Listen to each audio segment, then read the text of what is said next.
it is the top of the hour, so I want to welcome everyone to Pit Stop. It's your fortnightly midweek rest area to refuel your drive. I'm Karen Commins. I'm an audiobook narrator, and I'm the chief cartographer for narratorsroadmap.com, and I'm your host for Pit Stop. With me in the co-pilot seat is my lovely friend and award-winning audiobook narrator, Anne Flosnik, who hosts the Narrator Uplift show here on Clubhouse. How are you this afternoon, Anne? Great. Delighted to be here. Well, I am glad you're here too.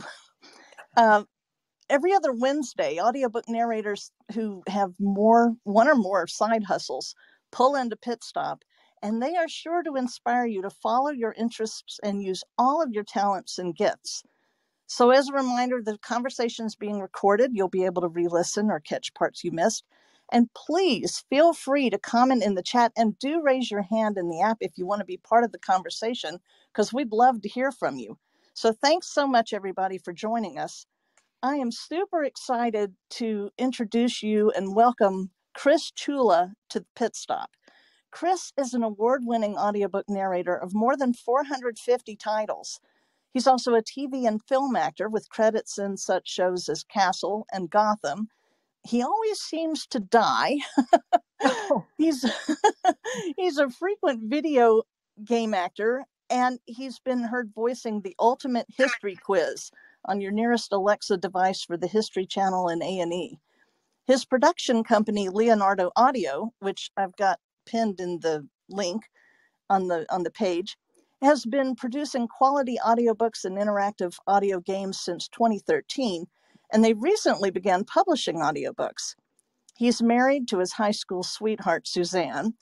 He loves to spend every day with his Frenchie, Leo, and his Boston Terrier, Coco, and he dearly misses his firstborn Pug-boy Rocky. And I can relate to all of that. So welcome, Chris. It's so great to have you here. Thank you for having me, Karen, and it's been wonderful to interact with you over the last couple of years, and I appreciate all you do. With Narrator's Roadmap, it's just a terrific place to, allow narrators to not lose time and energy in their careers going off the path. You've established a nice little inexpensive place for people to gain so much quality information. So I appreciate you for that. Well, thanks so much. We'll just have a mutual admiration society. But we've known each other, at least on Facebook, a long time, and of course we've seen each other at various things. And we met in 2017 in Atlanta. Yeah, it's been a while. And then I did a Meet the Producers with you, I think last year for APAC. Probably 2 years ago. So yeah, it's great to get to have a longer conversation. Sure. And I looked at your LinkedIn profile, and I saw you have a bachelor's in political science and government. I do. So what were you planning to do with that, and how did you go into acting, and then how did you get to audiobooks? I was planning on actually running for office. Ooh. I have my grandfather was a city councilor in my hometown of Everett, Massachusetts, and my uncle was a state representative. And so it's in my blood on my mother's side. And I started, even while I was in college, I was an intern for the Massachusetts State House, and pursued student government at Boston College. And then after I graduated, I worked for, at the time, Congressman Ed Markey, who is now Senator Ed Markey. So I was a congressional aide for almost 3 years in his office, thinking I was going to go down and become a legislative aide at some point in time in Washington. And then I started to perform. Basically, at graduation, I started to take improvisation and fell in love with performance. And basically, while I was working for Congress, I would travel to all the colleges across New England and be a lead actor in shorts and in thesis films. So I was there, I would work, they really worked us, and didn't pay us anything. So I would work, say, like 60 hours a week, going to events after work. And then on the Fridays, I would make sure that, okay, I don't have any Friday events. And then I would head out to like Keene State in New Hampshire and shoot a film. Wow. So these weren't related, I'm guessing. It sounds like you were doing the legislative work, going to the colleges, and I guess just passing out or meeting with students and giving them information.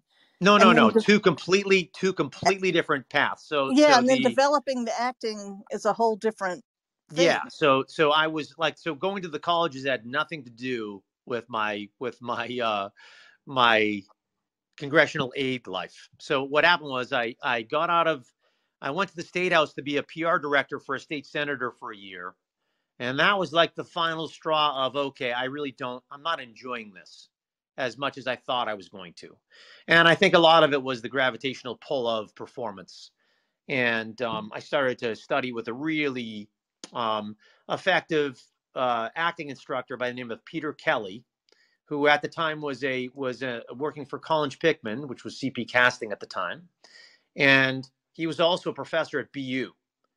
And he instilled, really some great tenets on how to take acting as adults, when you're no longer in college and it's not your degree, how to get your degree in it when you're an adult getting an adult education. And he enabled in myself and his other students how to take it really seriously and learn the craft. And from that, about 8 of us all decided to move out to Los Angeles around the same time. Because New York, living in Boston, it did not have the tax incentives that they have now to bring films in. They didn't have it at the time. That wasn't established yet.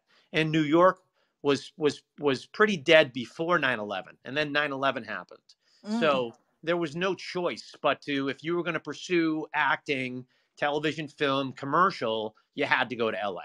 And then I set everything up, and I left politics and was able to fall on a job at my alma mater, Boston College. I became a retreat coordinator and a peer minister, and I lived on campus with freshmen as a 25-year-old. And I had an office right on College Road where I ran. I was a coordinator for a retreat program, and so that was a great time, not only to stockpile cash to go to LA, but to reflect on my life and to make sure that I was making what I thought was making the right choices. And I don't regret any of it. Because it would be kind of scary, really. You've studied, you've spent all this time getting a degree, you're working in this field, and then this is like a total switch. Yep. And to learn something new while still maintaining a job and moving forward in that. Yeah, and there were positives from that. That the interesting thing was, it enabled me to become a better public speaker. And so I was becoming much better at delivering messages. I had a problem with anxiety from in my teens and in my college career. I had some fears that were hard to control. One of them was public speaking. I somehow just would lose my mind and lose where I was at a lot of times. And becoming an actor kind of solved that. I became better at just achieving an objective and being able to overcome the obstacles. And so it would have been better to, even though I was improving on the skills that would help in the political arena, I became a legitimate performer, and that was the life. That is just so interesting and fascinating to me that you would and then to totally pick up and move from Boston to LA, where I'm assuming you don't really know people and have connections already established, that you're kind of just starting over really again there. Yeah. The good thing is we did have a nice network of people that were all from the same acting class. So we all had very similar goals. So we were all able to support each other in the very early stages of us being out in LA. However, once we got there, people started to diverge from their original goals, and some didn't enjoy it, and some maybe got into production instead, or or they, enjoyed LA but didn't want to be an actor anymore. For me and my roommate, we were able to create a nice network of people, and I was able to get two really key jobs that allowed me to network even further. I became the head boxing trainer at Crunch, which was their flagship location on Sunset Boulevard, which was full of personalities that I was able to converse with. And then I also, at the same time, became a doorman at House of Blues on Sunset Boulevard, that I was doing that at night. And that became a larger job where I became a doorman for the largest nightclub in LA called Avalon. It used to be called the Palace.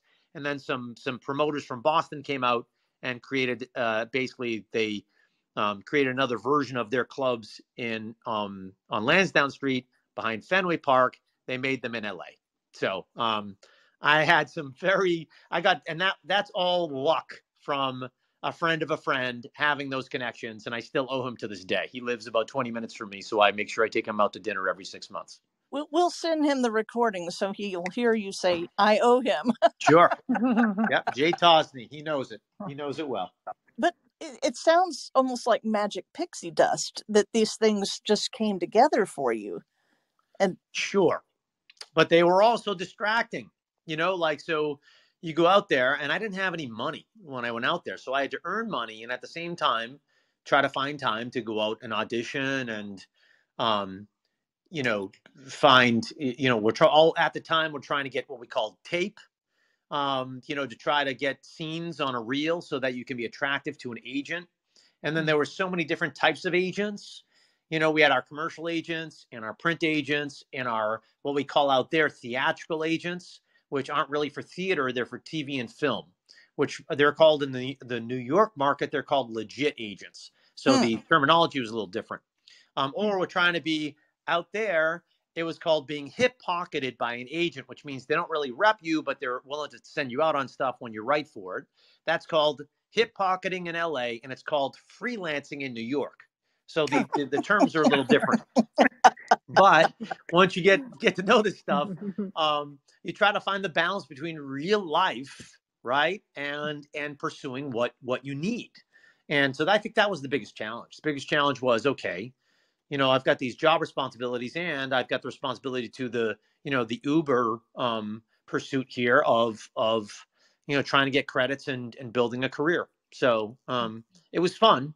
But it was exhausting. Definitely was tiring. Yeah. EJ Lavery put in the chat, the word I'm looking for is kismet. Sure. Fate intervening on your behalf. Well, so, and I knew you used to teach in LA. You were talking about learning all the lingo and everything. And I know you used to teach new actors.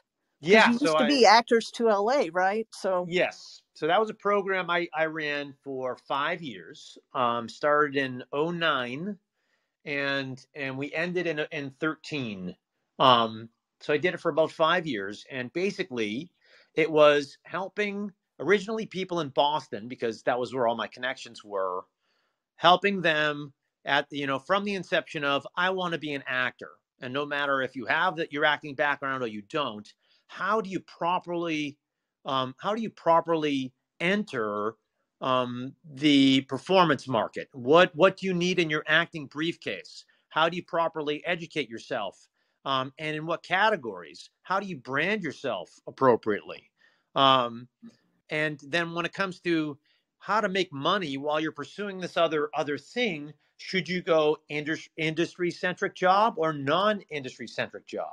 So should you be a trainer or wait tables, or should you try to be a PA and work for a casting director? So there's, we would go through all of that. And then I was the type, I was like I'm a grinder. Nothing has ever been easy for me. So I've gone through all the pathways to find the little cookie jars of work when it comes to not only on camera or stage, but VO. So, we taught about all the different categories and all the things you could pursue, and to try to match up your skill sets with those categories as early as possible in your pursuit. And I taught that in Miami. I taught that in Albuquerque. I taught it in Boston for 5 years. And we did spot duty in LA, but I would travel back and forth and do it. And then, and it wasn't really monetizing, but that wasn't the point. The point was my dad was getting sick, and it gave me a great reason. It gave me something to do for work while I was able to visit him and check up on him. And then he passed away in 2013. So when that happened, I decided, this isn't monetizing. I've got to get back to some other pursuits. And the funny thing is, like, that's when I started to read audiobooks. So I started to pursue audiobooks in late 12. And that all coincided at the same time. So the pivot was really key in my development. Looking back, that was a really key point to end that process and begin my audiobook process. And how did you start that audiobook process? Well, I was walking through a Barnes and Noble in around 2009, and then I saw these like plastic boxes on a shelf, and I'm like, we're in a Barnes and Noble, a bookstore. What are these plastic things? And I was like, thinking like they're like a monolith from 2001: A Space Odyssey. And then I looked at one, and it said John Grisham, A Time to Kill. I flip it over, and it says read by Michael Beck. I'm like, Michael Beck, he was Swan in The Warriors, as far as that movie about all the gangs in New York, and he was in Xanadu with Olivia Newton-John. I said, but I haven't seen him. I maybe saw him in a Matlock or in The Heat of the Night in like the 80s. Where's he been?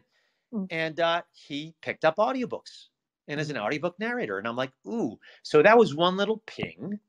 And then in 2011 at Voice Tracks West, Mark Cashman put on a workshop with someone from it was Random House. They hadn't even merged yet. So it was from Random House. And I will tell you that I'd have to look up my email to know who that person was. I don't know. And it's antithetical of how I teach people today. Completely antithetical. Did not know yet. So I was kind of like, oh, maybe I'll pursue this still. And then in 2012, I finally bit the bullet and got into a class with Pat Fraley, the inimitable Pat Fraley, and Scott Brick and Hillary Huber. So who for two people to forget your first real your real education, your real impression of audiobooks. I couldn't think of two better people to give that. And so that was the end of 2012. We did a demo weekend. And so I started auditioning at the very beginning of 2013, back when we still had stipends for $150 per finished hour. And I booked 3 in the same week. And I didn't have a studio. I didn't even have a setup. I had a blue microphone, a blue snowball sticking into Audacity. God. And I was like, oh boy. So that's your keyword for everything. Oh boy. I know. That's what, so and I got that from Richard Ferrone. God bless him, when he would narrate as Lucas Davenport, he would say, "Oh boy," and John Sanford wrote that in there. I stole that from him. So the God rest his soul. So and so I luckily got somebody from Guitar Center to give me thinking that was the place to go. And luckily I found someone who was functional, and they set me up. You got somebody to actually answer you and talk to you. That was a triumph in itself. And that got me going. And my workflow was terrible. My ratio was probably 10-1. But we got them done, and then we're off to the races. But I did not have a lot of success those first years of audiobook narration. My first 3 years, I only narrated 22 books total, 7, 8, and 7. 7 in 2013, 8 in 2014, 7 in 2015. So, it did not happen overnight. But with one of my main coaching tenets, you got to stay. If you like it and you want to do it, and you think nothing has ever come easy for me, in performance. I'm like the person who is very hard to brand. When I was repped by agents, they would see that I'm 100% Italian. They'd throw me in the room with all the Italians. I'd be the least looking Italian person in that room. And so I wouldn't book anything. I'd be for the agencies that had either the modeling or the sport modeling parts. They'd be like, "Oh, Chris is with our good-looking guys. Let's throw Chris in for the good-looking audition." I'm the ugliest looking good-looking guy there is. So I'm not booking that stuff. I'm not booking it. So these are all little microcosms of the things in my journey that sometimes you have to figure out. Okay, we've got to stay a little longer. We've got to strategize a little better, and we've got to do a little more homework, or build something in our briefcase, or build our vocal instrument, and we'll get there eventually. We're learning about ourselves while we learn about the industry as a whole, and we'll get there. Yeah. When you said it was a slow start for you those first 3 years, Kaylee Kirby wrote in the chat, that was very encouraging to hear that from you. Yeah, people think that a lot of us who are maybe approaching 500 credits, that it was easy off the start, or at least lucky off the start. I know some people who did have luck off the start, that started at the same time that I did, and a few of them were able to get Audible back then was doing a lot of 13-week contracts. So they would give you a lot of finished hours to produce within those 13-week contracts, and it was your responsibility to do it, and they would pay you in a lump sum, and but you had to submit a certain amount of finished hours a week. I forget, it was 10 or 12. And I had a few of our colleagues that would get contract after contract after contract, and you blink and they're already 100 books into their career, right? And I was still on like 8, and that's fine. A lot of it, it's not it's when you get that calling card, or the switch turns on, that okay, the journey was worth it. For me, I will tell you, it was taking a workshop with Paul Allen Rubin, and it was simply understanding how small we can get, how quiet we can get. And I know I'm using macro terms, but these are all things that when we establish something in the macro sense, then we figure out how to do it in the micro, and how to make it actionable in the micro sense. But I will give credit to the coaches and the people along my journey in a heartbeat. Paul Allen Rubin was the one that finally explained to me, and we didn't even go over that many things that were actionable in his workshop. It was more about just the knowledge that you got to get quiet. You have to figure out like where the quiet bandwidth is for yourself, and then you just raise your game. And that's what people want in their ear. If we give them too much energy and too much volume, regardless if our gain is down, that it doesn't translate well to long form storytelling. It exhausts the listener, and it exhausts us. So we find, the quiet performance in that macro place it ends up being the best performance. Yeah, the 2 words Paul kept saying to me when I had a workshop with him were less voice, less voice. Yeah, and that's not the most complicated direction to get. It's not like, how do you get there? It's not. We're not going from point A to B, but sometimes that's not necessary, especially when we're actors. When we're actors, we kind of know how to do that. We don't. Most actors can make the pathway to make it actionable in our own minds, because we've done it before, or we've done something similar before and can use it as a substitution. But for those who are not necessarily actors, that's and we in our workout program, we make sure we do things, and Christina is great about this, and so is Seth, but Christina was the one that said it in like 2 sentences to me, that and by Christina I mean Christina Delane. She just like put it forth really, really succinctly, like that. We've got to make things actionable. You've got to make someone be able to like see the formula in their head and activate it. Well, before we can talk about your workout program and your other classes, let's talk about you starting a production company in the first place. I mean, what made you decide to do that?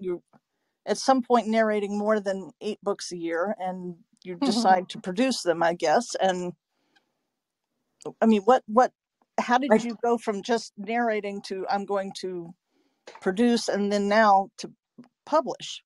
I think the natural order, the natural order of things for us narrators that have, say, over 250 credits or 200 credits is you've either done enough projects, on ACX as the producer of record, or you've, kind of figured out some of the other distribution options on the market. You've built some post teams that you trust underneath you, and you've got enough contacts where you can potentially cast because you've networked with such wonderful narrators around you. When you've done that, the natural order of things to me is to develop a production company where, for a fixed amount over per finished hour rate, or a fixed total amount on projects, you can be the project manager, and you can effectively do that. Now, not everyone's going to do that, but if you've got a background in you that you've produced before, I mean, I've pitched TV shows before. I have, produced a budgeted sizzle for a film television show, and we almost got her on 3 networks. I've written a bunch of teleplays and screenplays, and tried to get them produced. I've produced several shorts. I'm in that world. I know how to do it. It's in my DNA. And so it was a natural progression to do that in audiobooks. Just was natural. But to be the publisher is to be the executive producer, is to, to have more risk for more reward. And I think, that also lends itself to my prior life in LA as a, someone who wanted to eventually do packaging and control projects and be a content creator. So that this all, comes back. It's all coming full circle, going back to a place where you have control over productions, complete control, and we're becoming a content creation company. So we are going to be putting out our, contracting our own authors and contracting our own producers, and coming up with concepts for ideas that we're bringing in writers to write for us. That's what this company is going to be all about. It's the long game. It's the true long game. This is what I was meant to do. I was meant originally, before I even got into performance, I wanted to be a director. I wanted to be a film director. And so when I was at Boston College, my last 2 years, I switched my major from Italian, and I wish I'd stuck with some of it so I could speak a little Italian to my home people. But I took field TV and studio TV communication, and I was only a class less than a minor in comm. So I became a shooter. I was somebody who, learned how to shoot film and TV, film and video. And then I was directing documentaries for my hometown while I was a peer minister at Boston College. So I had like 4 different jobs, and one of them was, putting together these documentaries for my hometown. And so this is all circling back to that. It's all, I want to be the head of a content creation company. And that is what we are. But we're steadily becoming more and more as we grab, more rights to different types of projects, and as we get more into that marketplace. I love how your journey shows that every moment has meaning, that something that you learned in this class led to this job, which led to this production company, which led to this idea. I mean, I love how things that when they happen may not have seemed like they were related. You can look back over your shoulder and say, oh yeah, that path put me where I am now. Totally. And it all ties together. It's interesting, isn't it? Like you're and now I'm doing this you know, uh, we're approaching a big numbers pretty soon, and so I've been doing this almost 30 years. You know, when you and so when you're trying to get health insurance, I mean, and it's very prescient when it comes to what we have going on with our people on strike. Like, you know, it's been a struggle for me to achieve health insurance through this industry, through you know, through performance. Mm-hmm. And then when you find it, when you finally find it, right, you don't let it go. You don't let it go. You at a certain point in time in our lives, we have to make the choice to embrace what we're good at, even if we don't really want to do it. Even if that not to say that I don't want to do audiobooks. This is exactly what I want to be doing. But just the general idea of, like, sometimes it's very important to embrace that, and to gain power in that, and to let that open other doors for you. That's very true. Do your roles, I'm sure they must inform each other. And like, I know you go, or you've been to a number of book festivals and different events, ReaderCon, I think recently, and Sure. they're not all author signing kind of events. A lot of them are public facing, from what I can tell. And I, assuming you're going there with the intent of meeting authors to Yes. work with, but in either case, either you could narrate for them or you could produce and publish for them. Yes, and it's important, like at a place called like ReaderCon, which is, you know, a national event, but it's in Boston. I'm building, you know, what we're doing with the company that's quite unique, and it's interesting. Anne Richardson is doing a little bit of the same thing when it comes to her company. We're focusing on region, not genre.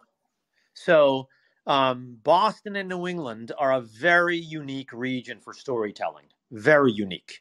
And we all know, especially if you're a Bostonian, when it's done wrong. You know immediately when it's done wrong. So I'm not going to harp on the, you know, when I've heard it wrong. All I'm going to do is try to give other people the opportunity to let us do it right. That's all I can say.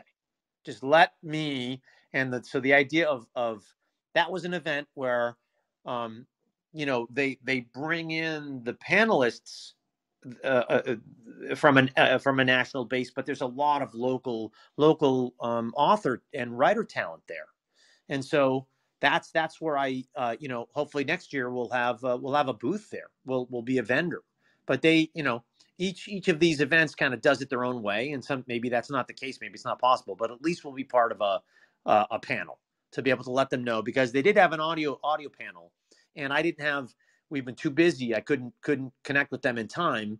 You know, the audio panel just had authors on it. So yeah, that would be informative, but how informative is that? You know, definitely less informative than if you and I were on that panel. Mm-hmm. So, you know, that's a fact. So let's next year let them have the chance of having us on that panel, and give them the real news, and to keep them from having a failed attempt the first time. And I want to remind everybody, feel free to raise your hand if you want to ask Chris a question or have any kind of part in the conversation. I think one question on people's minds is, are you developing a roster of narrators, and how would they contact you and be part of that? Sure. We have a roster submission form on our website, on the About Us page. So the website is leonardoaudio.com, easy enough to find. On the About Us page, on the bottom, there are two things people can sign up for. On the left is the submission to become a narrator on our talent roster. The one prerequisite is 20 credits. And the reason why is I need to trust your workflow and your home studio. And so, you know, it's not really about your talent level, because some people are savants and can pick this up and are great. It's more about your audio. I need to be able to trust your audio. So that's why we want 20 credits from people. And so they can be ACX. They don't have to be with publishers or producers, as long as they have 20 credits for us. And then on the other side of the same page, they can sign up for our mailing list. And on our mailing list, we have announcements about the titles that we have coming out. We sometimes have casting announcements on there. We'll have public events or Zoom events that we any kind of launch information is going to be from there. And then it's how we communicate with our authors and narrators about potential castings and potential deals that we have going on a regular basis. I see Rebecca Lee has her hand raised, so I'm going to send the microphone to her. Hi, hi. Hi, Rebecca. Hi, Rebecca. Hey, Chris. I know that you have a new program for some public domain projects with Leonardo Audio. Sure. And I was wondering if you could talk about that a little bit. Absolutely. So we right now have a program that I am now, just to let everyone know, I am a SAG-AFTRA signatory. Oh, great. So everything we do has to be under a SAG umbrella.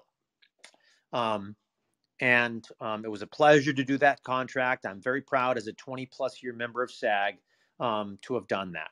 So knowing that, what we've set up is we're trying to get one book out about every month to 6 weeks of a length. We're trying to keep them under 10 hours.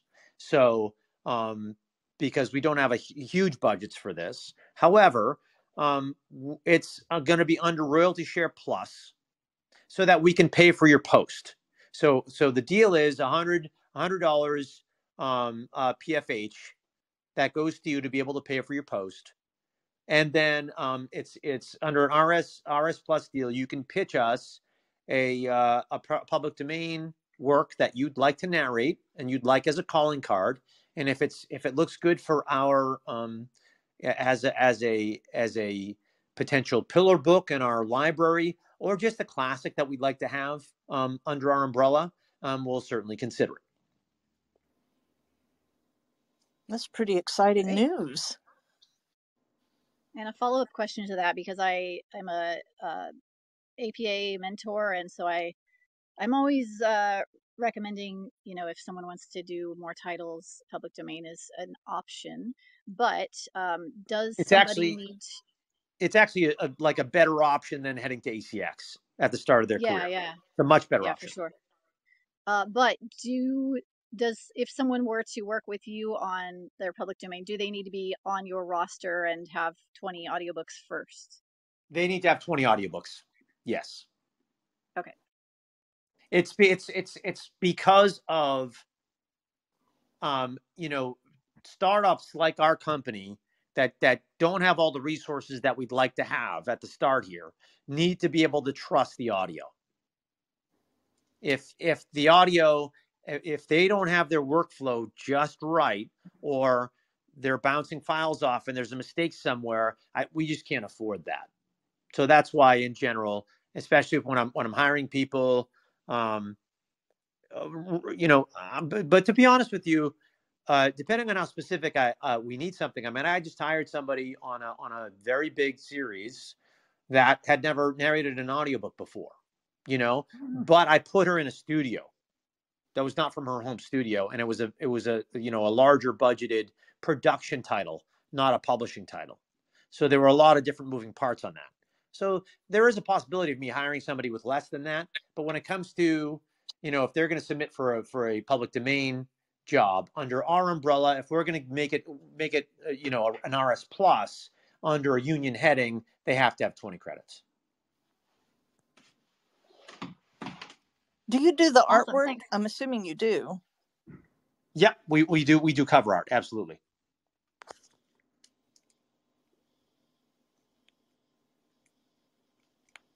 Well, those were great questions, Rebecca. Thanks so much. We appreciate it. I have a question. I like to ask what I call the pit stop hot seat. Sure. And so I would like to know from you, what is your most trivial, useless, or flat out counterproductive superpower? Oh my God. Never shutting down. In what way? Yeah, You're the Energizer Bunny? Yeah, well, it's not really Energizer Bunny, but my brain never shuts off. Ah. So I'm constantly just like thinking of things that I haven't done and trying to like write down lists of things that I need to do, and then I lose the list. You know, I need to teach you Evernote. yeah. I mean, I'm trying to do it all. I mean, I every time I come up with something innovative to help me out with that, I then forgot that I actually found it, and I forget where it is. So that's kind of that's the first thing that came to mind. You know, you know, worthless superpower. You know, I think well, I've always been a jack of all trades, master of none. So, you know, like I when I was younger, I went on the weakest link and won, but I didn't win that much money because the person next to me basically chickened out and didn't risk a lot of money after their question. They just banked a certain amount of money when I knew I was eventually going to win. And so I have a lot of worthless but worldly information in my brain. The other thing is we've all become the other is all us narrators are now the best proofers in the world, right? Where we see, so any sign that I see the copy errors immediately. I see the typo immediately. Yes. And the misplaced apostrophes. Yeah, and I'm you know, and I can't not say it. So when I'm now at a restaurant and there are a bunch of messes in that menu, I make sure we have all our food on the table. And then I tell them, "Hey, you got 3 typos on this menu." And my eyeball is going to fall out of my head. So here you go. You do what you will with it. I'm glad you said I make sure I get my food first. Yes. So no, I had a friend, a former friend that would hang out with me in LA, and he was a bar manager and worked at a restaurant. So he knows better. And every time we would go to restaurants together, he would wise off early. And I had to sit with him and I'm like, "What are you doing? What are you doing? You know better."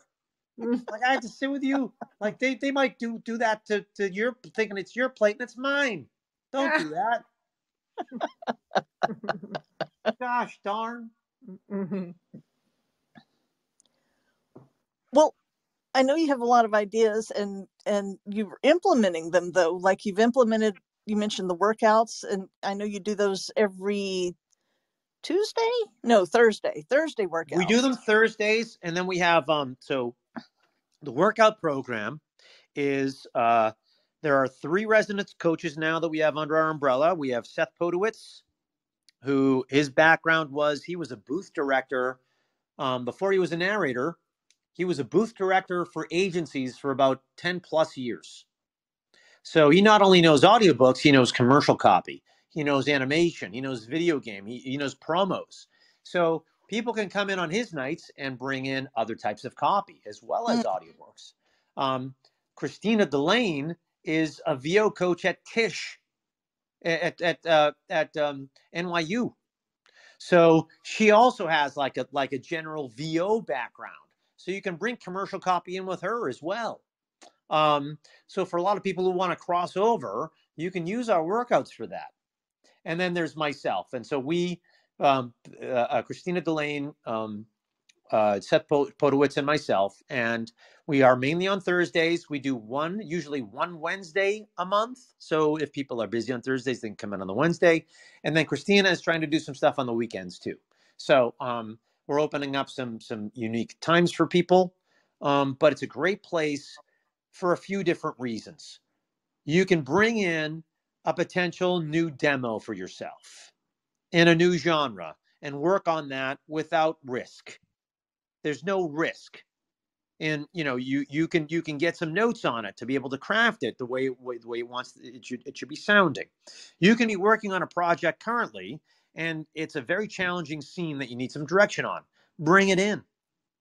Play with it with one of our coaches. You might just be bored. You don't have anything to do that week, but you want to keep the chain going, and you're having some trouble just finding stuff and working on your own. Bring it in so you have some energy around you. And then we can, and it's 3 minutes of copy, about 450 words, and then we do usually 2 passes on it. But you can use the 15 minutes however you want. In case you want to bring in commercial copy or some other stuff, you can do that too. And it's been really successful. We've been running it for 2 years now, and the fact that it's still going is a testament to its success. And obviously there are some other. We're having some good workouts on Clubhouse too, but I think the issue is the length of time of the actual piece. So you're able to work a longer copy with us, and if you wanted to work more copy, just take more slots. You can just take more slots. So usually those are $35 for a 15-minute slot, and they're $25 to audit. Anybody can audit anytime they want. And then we bring in one casting producer. We've been a little busy, so hopefully we want it to be once a month, but it's hard to coordinate that. Usually it's once every 6 to 8 weeks. Well, we bring in a casting producer, and then we basically let them have the night. So they are you're able to work with that casting producer. We do a Q&A, and you're able to ask them all the good industry questions and work your copy for the people who are potentially hiring you. Well, that's really great. Do you, other than the 2 other advisors or coaches in the workouts, do you have other help? I thought I saw Rob you had Vlock. some interns, and you were looking for a VA. I have an intern system with Boston College, where we got 3 interns on our staff, which is great. And I'm slated, believe it or not, to become an instructor in their theater department for the 24-25 academic year. So keep your fingers crossed that we can keep that going. Yeah, that was a nice little coup. So Rob Vlock is a wonderful narrator, but he's also someone who's taken over our educational program. So he's been spearheading the scheduling of our workshops. Of our workouts, and then also set up a narrator support group that we have on Mondays. That's in our Discord server. So it's basically just a networking event for narrators to chat with each other about things of the day. And I believe that takes place at 7:30 on Mondays in our Discord server. And then we have our workshops that are coming up. So we have a workshop program that's coming up in August that I implore people, if they want to take advantage of the relative downtime of the summer to get better. All the workshops that I teach are one-offs. They are not. You don't have to take them again. I leave you with a packet. So I leave you with a 10 to 20 page packet for every workshop you do with me. And the more you sign up for, the more you take, the more money that you'll save. So there are 4 topics that we're tackling this August. They're going to be on Sunday evenings Eastern. We're tackling the business of the business, just understanding everything about business concepts in audiobooks, because audiobooks are such a business island compared to every other VO category.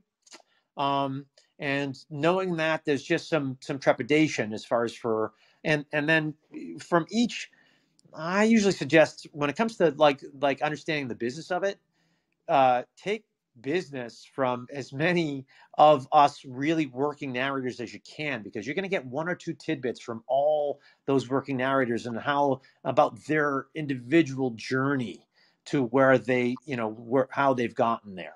And then the 102 is how to prep a book.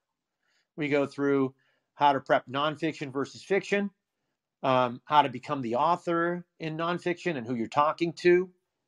Especially if you don't have that natural acting background. And then in fiction, how to prep a book with 50 characters. How does that happen? And how do you handle the expectation of all these different genres? And then we coupled our 101 suite with our 201 suite, whereas the 201 is characters for audiobooks. So we talk about POVs, first, second, and third, and all the different types of those. And then we talk about acting 101. If you don't have that acting background, or if you've had it but you want a refresher course, I came up under the Uta Hagen umbrella. So her 9 questions I think, are the best guide for audiobooks, because it's a fast way to create 3-dimensional characters on the fly. And then we talk about archetypes and figure out what archetypes like you're close to. That's all on the 201. And we talk about your personal experiences. And we delve into, and that characters class is really unique. I got to teach it for PANA a couple of months ago, and it was a really great group of 10 people that we had in that class. And then lastly, it's marketing 202, getting the buyers to know you. What's the right way to approach people in the audiobook industry when you're cold calling, you're cold contacting people? How do we make them feel like a person? And so what's that email look like? How should it be constructed? What should your website look like? What messaging should it have on you? We talk about branding. We talk about when you have those opportunities, the elevator pitch, how to perfect that.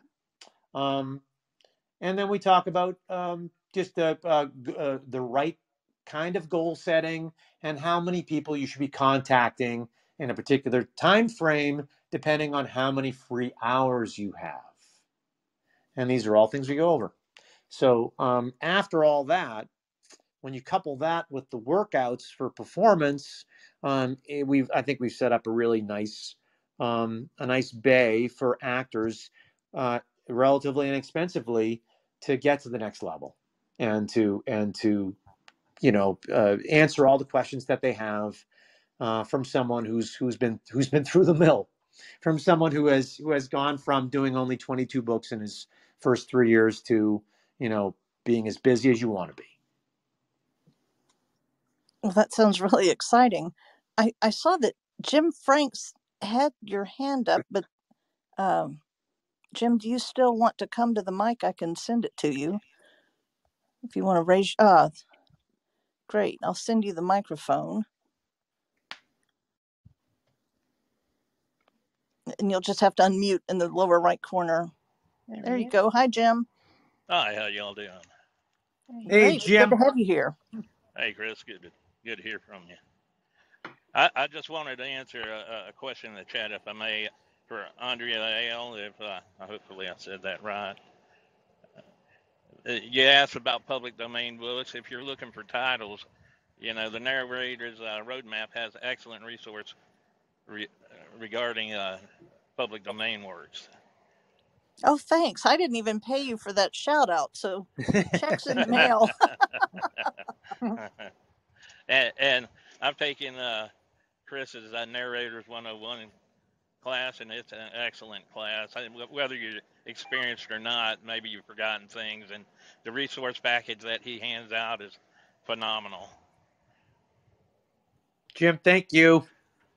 And I appreciate that's all you. I really had to say, but I do want to say one thing, since Stephanie Nemeth Parker is no longer here, but I'm in Tehachapi, California, and the current temperature is 94 degrees Fahrenheit. So that's just out there. Y'all have a great day. Thank you, Karen. Stay cool, Thanks, Jim. Take care. And Karen, I'll mention this. If people, when they sign up, okay, so for these classes that I'm doing in August, they can sign up for 1, 2, 3, or all 4. But when they do, even if they just sign up for 1, okay, I will, if they mention the pit stop in their email, in their confirmation email, I'll give them a free workout. Wow. They can have a free workout when I have to run the night, because I have to pay our other coaches. But on my night, they can come in and they'll get a free workout from me. Well, what a kind and generous, wonderful offer. Mm-hmm.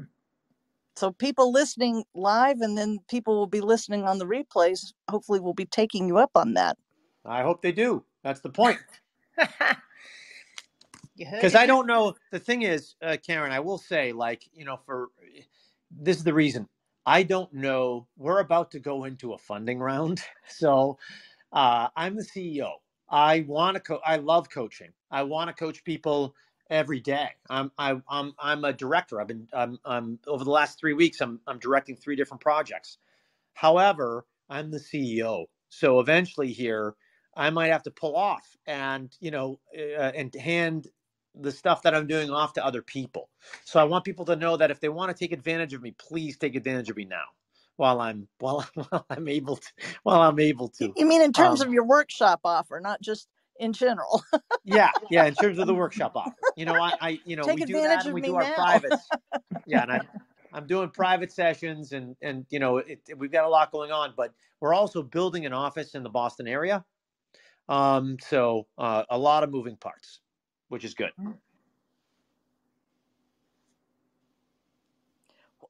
Well, I see Andrea has her hand raised. I'm sending Andrea all the mic. Hello? Hello? Oh, There she is. Hi, Andrea. Hi, Karen. Hi, Chris. Hello. Hey, Chris, I have a question for you. Sure. So now you're talking about any of the 4, like I've got your page up. You're talking about any of the 4 classes, the 101, the 102, the 20, any of the 4 classes you're offering in August. If we take one of those, we would have the privilege of a private with you. Is that what Not you're a offering? private. No, Oh, what? Tell me. you'll have a session of the workouts that you've been doing, and you'll get one for me. I So gotcha. you'll get the $35 slot that you're used to. Oh, okay. Well, that's still awesome. Yes. But that would be as a separate entity. You would do that on a separate night, etc. When Yeah, it'll be yeah, whenever I'm whenever teaching you're those doing the once a workout. month, and so you'll Yeah. be able to come in and grab the slot and just send me a note. Hey, this Okay. is my freebie, and then you're good. Now, just as someone who's relatively new, would you recommend one of these over the others, or is there an order that we should go in? I suppose it's 101, 102, but give me your take. I recommend for, if people have, say, like under 50 credits, okay, you're still going to learn a lot from the 101. Okay. And you're still going to learn a lot from the 102, because I also suggest you want to learn prepping from maybe 2 or 3 different coaches. Okay. Because our prepping concepts and our prepping methods are so different compared to each individual person and where they came from. Got it. I tend to, I'm trying to give as much of a complete all the options so that you can prep minimally if you so choose. So you use like 1 or 2 aspects of it, or you may want to over prep and do everything. Or I think I remember Tanya Eby, the way she does it. She like marks up a script and then has a completely clean script on the day when she's actually narrating. So like it's whatever when you get further into our career, whatever you want to use. But there is the characters class does have a limit. That's the only class that there's a limit to it. So because it's interactive, we can only have 12 people in that class. So that's the one but you would get something from all of these classes. Yeah. Because I know you, Andrea, you've been working on this for a little bit, and you've been in these classes. You're putting your effort and your your money into getting you better, right? Yes. So for people like that, the marketing would be appropriate for you. If someone is brand new, right? Some of them may not be ready for the marketing, but like, for instance, I think Dom was in the audience. Like, even though she's brand new, she's like been at this for, say, like 6 to 9 months. So she wants to hear the marketing pitch, because she's going to want to know how to roll that out to the particular potential buyers, to those particular producers and publishers. So there's value in all the classes for everyone. It's just a matter of if you want to be there for all of them. Right. May I ask one more thing? Because I'm looking at the audiobook narration characters. That sounds awesome, but it's 90 minutes. How much? I mean, can we really get something done? No, it's not 90 minutes. It's Oh. 2.5 hours. Oh, how come because I don't know how to tell time. Yes, it is. No, they're all, so they're all the same. They're all the same. And Andrea, I'll tell you, like all my classes, and like Jim would tell you, all of my classes that I've ever taught, yeah, they've never ended on time. I'm so glad I asked, Chris, because I literally was saying, how can he tell me I'm going to learn all this in 90 minutes? So I'm so glad I asked. I try not to be verbose, but there's just a lot of things to learn. Like this is going to be, so everything I teach is going to be in 2 semesters at college. It's like we have that much stuff to learn. Got it. And so we're trying to condense it so that you have a packet that you can then roll out, and through steps as you move along your journey, you check in every once in a while and change your goal setting. So when it comes to marketing, we talk a lot about that. We talk a lot about appropriate goal setting and how to pivot once you've achieved some things, and how to and things, what to avoid when it comes to wanting new clients to come under your umbrella but not having the space. How do you do that appropriately? There is some nuance to that. Thank you very much. I got it. Well, thanks. Those were great questions. Chris, I want to be respectful of your time, and we've already rolled past the top of the hour. I have nothing but my studio and a workout to waiting for me. Even though I've got some 70-pound dumbbells waiting for me on another floor. I am not in a rush. Well, I have one more question.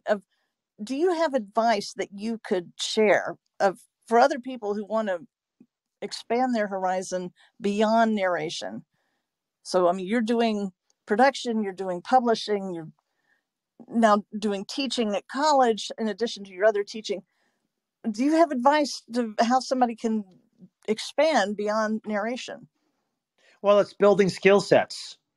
So whatever you have to do, whatever you choose to do. Can you hear me okay? My thing is saying poor connection. Yeah. Can you hear me okay?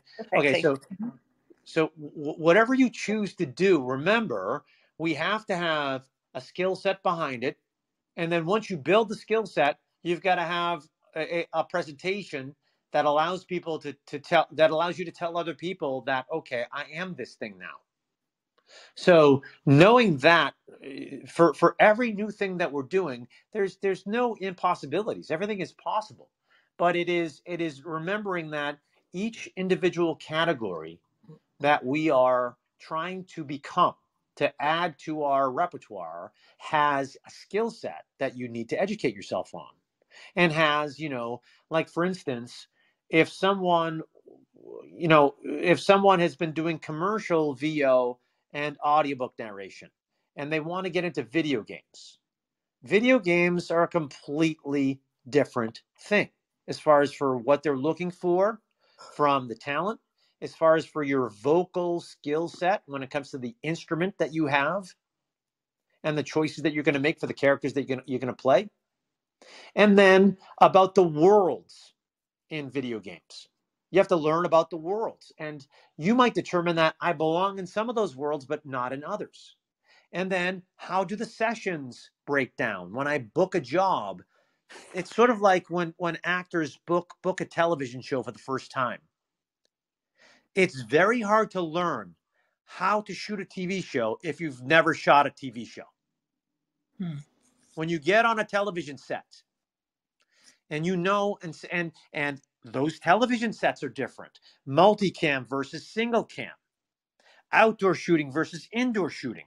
A soap opera versus everything else. These are all different types of things where, as we're actors, we pick up these little things from other people, but you're not going to learn until you're on set. So that's when it comes to that video game thing, you could go into a session with somebody like Randy Ryan, and he'll teach you how an NPC session operates. and then how a cinematic scene operates and how those are different in the video game world. So that's just an example of like some of the education that we have to get. But just to know, okay, I'm just not going to wing it. You can't wing it and expect to have great results. You've got to educate yourself the right way. And then within all this, you have budgets. You've got to cap your amount you're spending, say, per month, per quarter, to make sure that, okay, I'm not overspending because I want to get my, and we talk in the marketing class a lot about ROI. And in the 101, we talk about ROI when it comes to building your home studio. If it's a DIY or a booth, return on investment. That's a very important thing for people to understand in audiobooks. Return on investment. Well, that sounds like a very reasonable, logical way to approach building a career that you love and a life you love, to be able to do the things that you want to do. Indeed. So there will be challenges, but we've just got to, not get down on ourselves when things are a little challenging and just give ourselves a chance to, learn that new skill set. Back to the ROI, because that's just too glittering of a ball to leave hanging. Is there kind of a percentage in your mind, Chris, about what is reasonable to be putting out versus what we're bringing in? I think percentages are hard. It's not like, like when you're an on-camera actor and you're dealing with callback ratios and you're dealing with booking ratios, it's a little different. But I do think that in it's not the percentage, but it's just look at the numbers. If you're, I think once we get into a pattern where you are receiving, because, and I'm not going to talk about ACX in this because ACX is like the Wild West. And I'll let everyone know, if you allow me the pleasure and the honor of being your coach, okay? And that doesn't mean you can't coach with other people, but if you allow yourself to be under my umbrella, I'm going to teach you how to use ACX properly, because there are stuff out there that is branded with those three letters in the title of learning an audiobook program, and there's like and it may have the word master in it as well. We need to use ACX as a tool, not as the bay for where you are starting your career.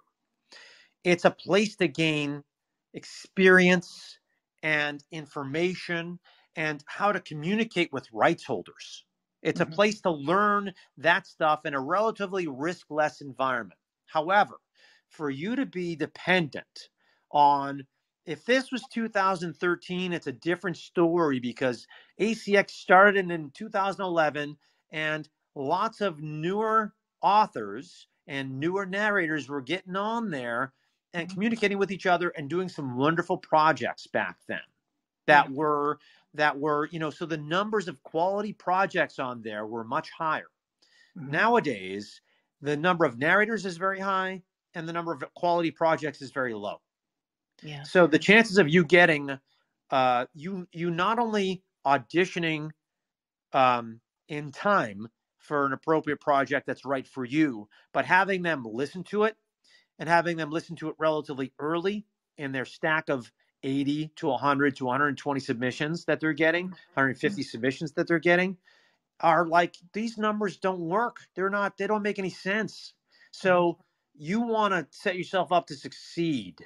So use ACX as a tool, and you'll eventually know when you bring stuff to ACX, because you'll use it for with the value that it can bring your career. To get back to the ratio, when people are auditioning for publishers and producers, I think it's normal to expect anywhere between a 20 to a 33% return of booking. So anywhere between 1 to 3 and 1 to 5. Okay. If you are under 1 to 5, auditioning for producers and publishers, then you probably need coaching. Because the casting personnel in audiobooks, or at least I'll say this, at least you need more repetitions working with copy and working in environments where you're actively, working copy more and working on your workflow more and doing some subtextual narration and understanding character building, all that kind of stuff. You got to work on that a little bit more, because the casting personnel in our industry, it's usually not 10 to 15 people that they're putting on for these auditions. You're probably getting between 3 and 5 for most people. Now, there are a few, like if you're going on Ahab Talent, that's a different story. That's a crowdsourcing site. So you're going to go against the minimum of 30 people there. When you are auditioning, if someone sends you an email from Harper or Blackstone, it's probably going to be between 3 and 5 people that you're up against. And so normally, if those people are all good, you're there. And most of the time nowadays, there's the hook of bringing the author in on this in this process. Yep. The challenging thing about that is most of the authors that are coming in on the process know nothing about audio. They don't know anything about audio. I wish they did. Maybe 25% of them are listeners. The other 75% are not. So what does that mean? They're listening, and if the voice sounds good in quotes, they're going to like it more than the voice that doesn't sound good in general. And these are all macro terms. We're going to have outliers on this, but these are things that I think about a lot. And so you need to know all this stuff and know that this is part of the game. And there's only so much that you can control. You can't control all of those other things. All you can control is how much of that audition that you can learn about from an Amazon link, from whatever that producer is willing to give you for insider information on the plot. They may be able to give you the whole manuscript. You might want to skim through it if you have the time. But it's that, time is money in our industry, so you might not have the time to do that. And that's a sliding scale of how new are you to this and how busy are you to this. That'll determine whether or not you're going to skim through that full book or not. So these are all aspects of things. Once you've done this for a long time, or you're learning from somebody who's coaching you, who's done it for a long time, these are things you start to think about. And they all may affect your booking ratio. And all you can do is just the best job you can do and control that. But I hear a lot from people, like, it's the one thing that you can't do, unfortunately, in audiobooks is forget about it. Like, so there's a lot of people that say, oh, I just do the audition and then I forget about it. Well, what if they're just delayed on getting back to you and you've booked up your whole schedule for the next 2 months, and then they're like, oh, Chris, you booked it. We just were a little late. We were late getting the manuscript and it fell through the cracks, but we booked it. It's yours. Still available? And you're like, So that's why I suggest for people, once a 2-week mark goes by, they can hit up that person again. It's another reason to send an email out to just say hello. But they can send an email out to go, hey, is this project still viable? If it isn't, no big deal. No rush. Just want to know if I'm still a part of this. And most of the time, you did not book it, and they just did not have time to tell you. Right. But you want to clear it off the board. You want to know it's off the board so that you can fill that slot with something else. Yeah, and don't end up with surprises. Yep. Yeah. Because we live in a world, right? When I book a video game, it's a day rate. And I'll know it's 2 to 4 hours. And if they say, Chris, we're going to put you, say Bethesda calls me and, they have a new game coming out. I can't talk about it, but they say, Chris, we want to put you on for 3 days. I know I'm going to be working for 12 hours for them, right? Then I know the rest of the time that I have. In audiobooks, we have a finite amount of time that we have, to work. And so say you book 4 jobs and one of them's 20 hours, your month's gone. It's gone. Mm-hmm. So this Yeah. is the unique world where you kind of have to know when things are off the board. You have to know. Yeah. Clear the deck. Yep. That was a great answer. Thank you. And I think Serena has a question. Karen? Yes. Are you sending her the mic? I will. Yeah, go ahead. That was a good answer, Chris. We enjoyed it. Thank Serena, you. That was you have the mic coming your way.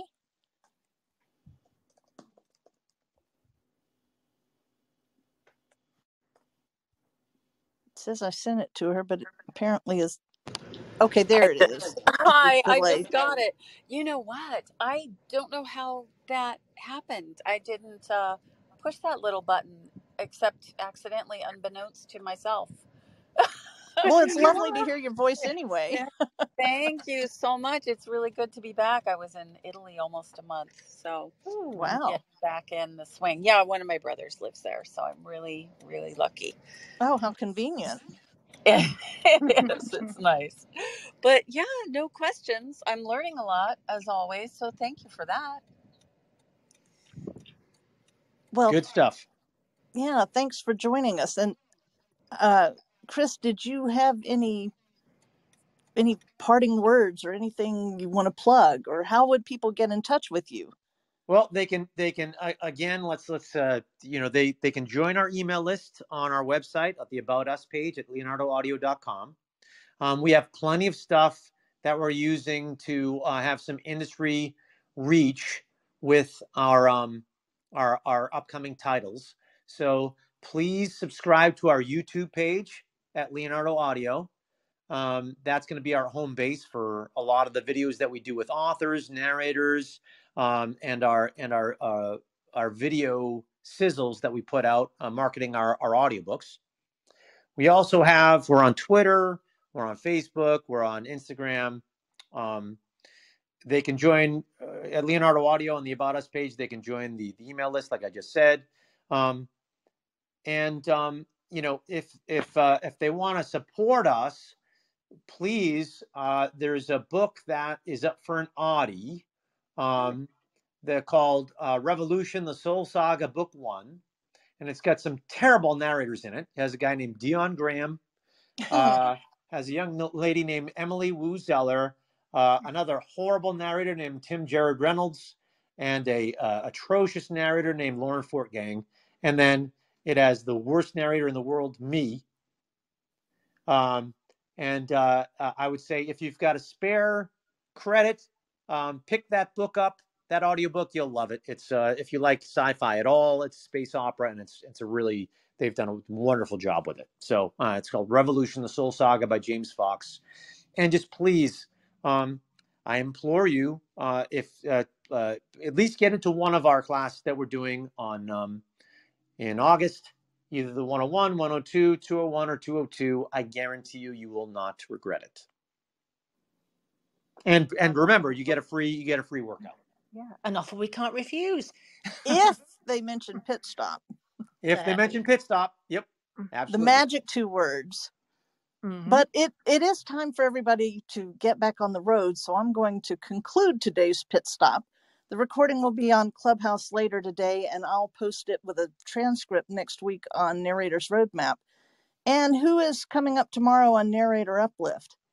Tomorrow we've got Kimberly Wilson, who is a fabulous lady. She's a psychotherapist, a pet grief counselor, because that came up, early in our... I saw that. Yeah. Oh my goodness, what doesn't she do?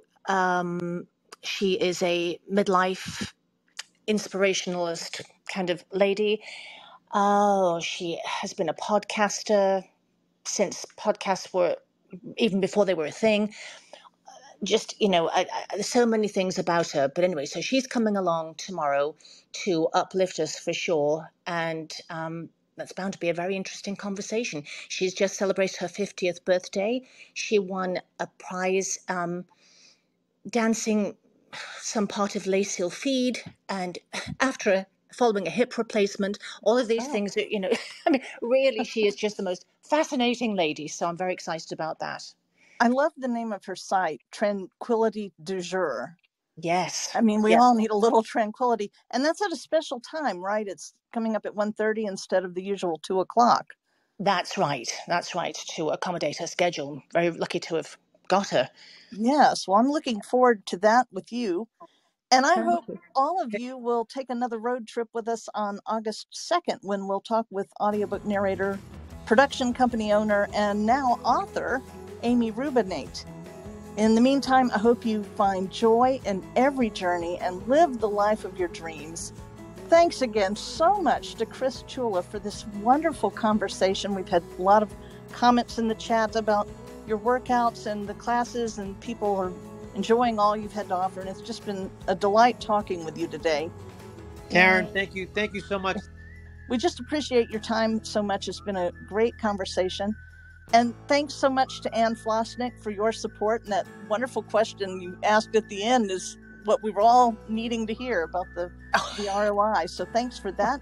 And thanks for all of you for spending time with us today. I hope you have a wonderful week, and we will see you soon.